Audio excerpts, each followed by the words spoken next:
so they couldn't fold it into the seasonal back to shop. It's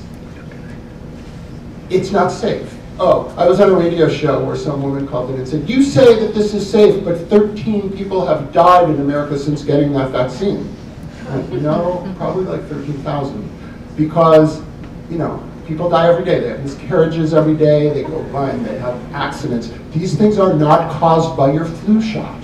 But to this woman, there was a causal relationship. And these are things I think we can fight against by being rational. I'm not the guy to look to for reason. But I do think we need reason, and I think we need a lot more reason. I wrote about Vioxx in my book, and it killed a lot of people, and Merck was horrible in the way they dumped it on America because they knew that it would kill people, and they didn't care because it would make them a lot of money.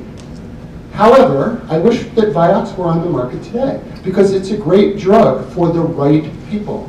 And we know who the right people are. And we have a system that's kind of broken. But it ought to be a system that could say, you're obese, you have a history of heart disease, you have high blood pressure, you have hypercholesteremia, you have these issues. Your mother died at the age of 57 of a heart attack, you're not going on this drug. But these other people, you can go on the drug. And for people with arthritis, that thing was remarkable.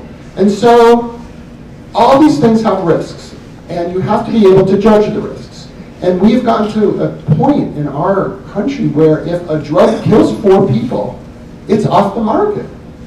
And really, I'm not even so much exaggerating that.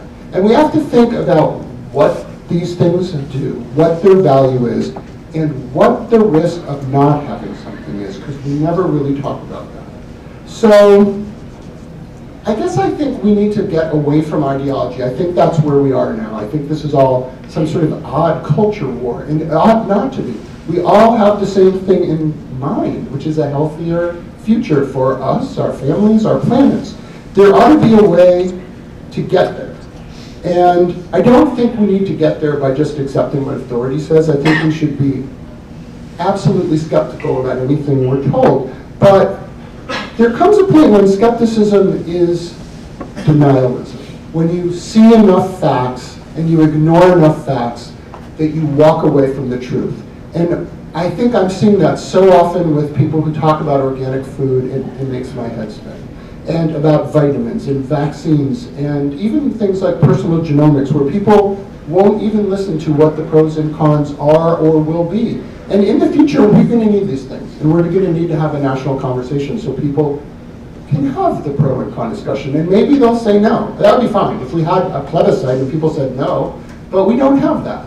And we need to have that. But I think, actually, we will have that. Because if you look at The Economist or the New York Times or any of those dead tree media things, or Slate, that's not dead,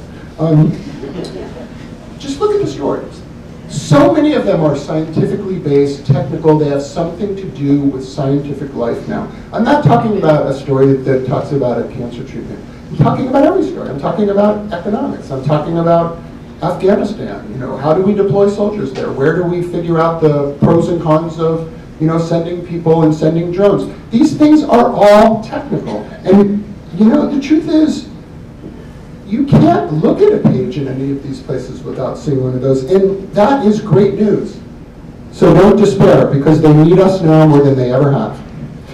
But we're going to have to work harder than we ever have to get the message across. And I think we will. That's it. I'm done.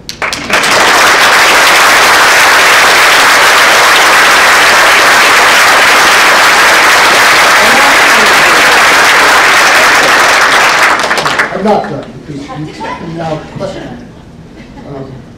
and I'd be happy to answer any questions. Yes? What's your next book?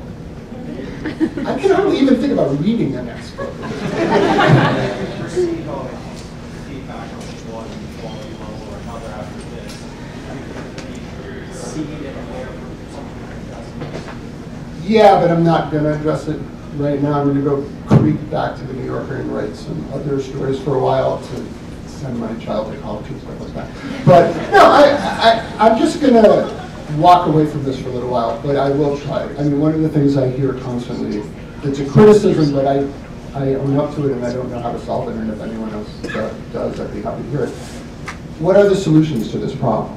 And for me, the solutions are talking more, educating better. Those seem simplistic, but I actually think those are the solutions. If anyone has magical solutions, like vitamins, tell me, and I'll write about that. But so I don't know, but it's a good, I mean, I do think about it even now. Could you address the question of evidence-based medicine? Like the Journal of the American Medical Association, the editor of the British Medical Journal questions the whole peer review process, in fact, the randomized controlled trial. So can you have evidence-based medicine and evidence-based, but the evidence-based doesn't really exist as far as the conventional? I mean, it becomes kind of a. You lost me on that last part. Well, I work in a hospital, and they keep saying evidence-based, evidence-based, evidence-based is the mantra. Whereas some clinicians and some medical editors are saying that. Yeah, those people are called Andrew Weil. No, they're Okay, I'm sorry. The question is, you know, people talk about evidence-based medicine as the sort of gold standard, some of those people being me. And they look down